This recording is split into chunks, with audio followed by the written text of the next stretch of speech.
Ribosomes की synthesis nucleus में होती है। Nucleus is a prominent darkly stained region of the nucleus. So यहाँ पर इनकी सिंथेसिस होगी राइबोसोमल सब यूनिट्स की, then they move out of the nucleus in the cytoplasm. Ribosomes are the smallest organelles of the cell, and these are also called as ribonucleoprotein particles. अब इनको हम ribonucleoprotein particles का नाम इसलिए देते हैं because these are made up of ribonucleic acid and proteins. So ये दो components ribosomes के अंदर मौजूद होंगे, ribosomal RNA and ribosomal proteins, और अप्रॉक्सीमेटली 1:1 की रेशो में ये मौजूद होते हैं। They are approximately present in equal proportion. Physical structure अगर हम इनका देखें तो these are made up of 2 subunits, smaller subunit and larger subunit. ये लार्जर और स्मॉलर हम इनको कहते हैं सेडिमेंटेशन रेट की बेस पर, और राइबोसोम्स को हम डिफ्रेंशिएट कर सकते हैं प्रोकैरियोटिक सेल और यूकैरियोटिक सेल के अंदर। सो यहाँ पे दो सेल्स के रेफरेंस में हम इनको स्टडी करेंगे, prokaryotic cell and eukaryotic cell. Prokaryotic cell में लार्जर सब यूनिट का सेडिमेंटेशन रेट होता है 50s, जबकि स्मॉलर सब यूनिट का सेडिमेंटेशन रेट होता है 30s। और जब ये दोनों कंबाइन करके राइबोसोम बनाते हैं तो इस प्रोकैरियोटिक राइबोसोम का सेडिमेंटेशन रेट होगा 70s। तो 70s ribosomes are associated with prokaryotes.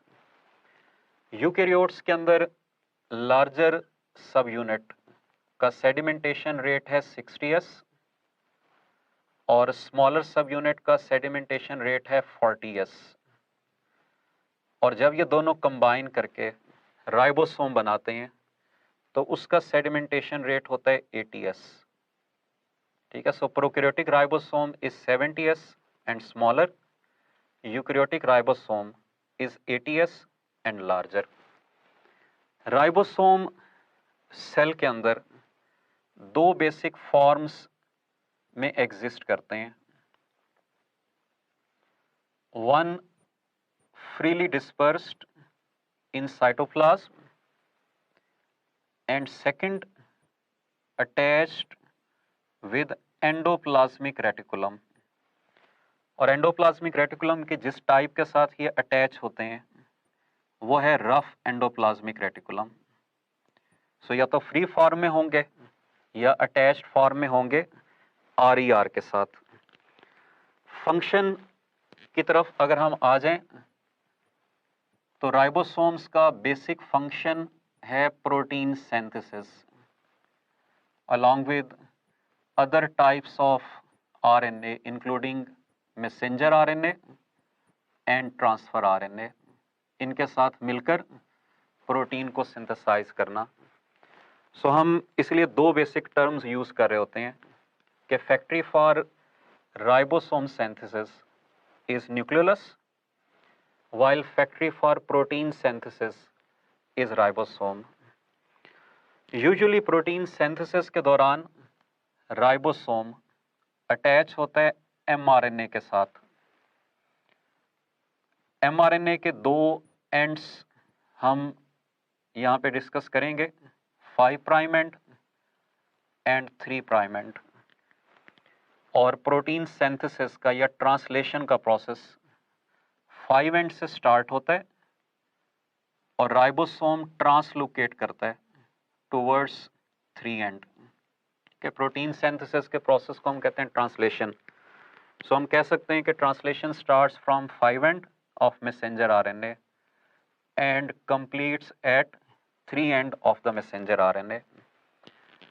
अब इस प्रोटीन सिंथेसिस से पहले ये दोनों सब यूनिट्स सेल के अंदर सेपरेटली प्लेस्ड होते हैं। ये लार्जर सब यूनिट है, ये स्मॉलर सब यूनिट है। और प्रोटीन सिंथेसिस के दौरान ये कंबाइन करके राइबोसोम बनाएंगे। अब उसका मैकेनिज्म ये होगा कि सबसे पहले स्मॉलर सब यूनिट मैसेंजर आरएनए पे अटैच होगा, फिर इसके साथ लार्जर सब यूनिट आके अटैच होगा, और इन दोनों सब यूनिट्स की बाइंडिंग को रेगुलेट करते हैं मैग्नीशियम आयंस। ये इन दोनों को बाइंड करवाएंगे और उसके बाद ट्रांसफर आरएनए अमाइनो एसिड्स को लेकर आएगा। Amino acids will be arranged in a sequence according to sequence of nucleotides in messenger RNA, और जैसे जैसे अमाइनो एसिड्स बाइंड करते जाएंगे पॉलीपेप्टाइड चेन एलोंगेट होती जाएगी और राइबोसोम ट्रांसलोकेट करेगा towards the 3 end of the messenger RNA. So जैसे जैसे ये हम फॉरवर्ड जाएंगे पॉलीपेप्टाइड चेन एलोंगेट होती जाएगी, इसमें अमाइनो एसिड्स का नंबर बढ़ता जाएगा। जब उस पॉलीपेप्टाइड चेन की सिंथेसिस कंप्लीट हो जाएगी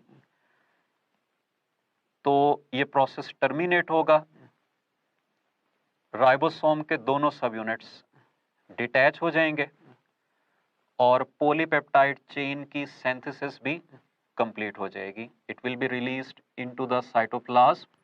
अगर इसने फर्दर मॉडिफाई होना होगा तो मॉडिफाई हो जाएगी या अपने फंक्शन को स्टार्ट कर देगी। सो यूजुअली सेल के अंदर एक मैसेंजर आरएनए पे काफ़ी सारे राइबोसोम्स अटैच्ड होते हैं और इस स्ट्रक्चर को हम नाम देते हैं पॉलीसोम का, या हम इसको पॉलीराइबोसोम का नाम भी दे देते हैं। अब पॉलीसोम या पॉलीराइबोसोम का मतलब ये होगा कि one messenger RNA with many ribosomes, और इसका बेसिक फंक्शन तो वही है protein synthesis, but it is specialised to synthesise multiple polypeptide chains at a time. एक वक्त में काफ़ी सारी पॉलीपेप्टाइड चेन्स को ये सिंथेसाइज करवा रहा होगा। सो राइबोसोम के अंदर आपने ये 2-3 बेसिक पॉइंट्स याद रखने हैं। इसकी केमिकल कंपोजिशन, इसके फिजिकल स्ट्रक्चर के अंदर 2 सब यूनिट्स, प्रोकैरियोटिक यूकैरियोटिक सेल में उनके सेडिमेंटेशन रेट्स, सेल के अंदर ये किन फॉर्म्स में मौजूद होते हैं, कहाँ पर इनकी सिंथेसिस होती है, इनका बेसिक फंक्शन क्या है, और पॉलीसोम को हम किस तरह से डिफाइन करते हैं।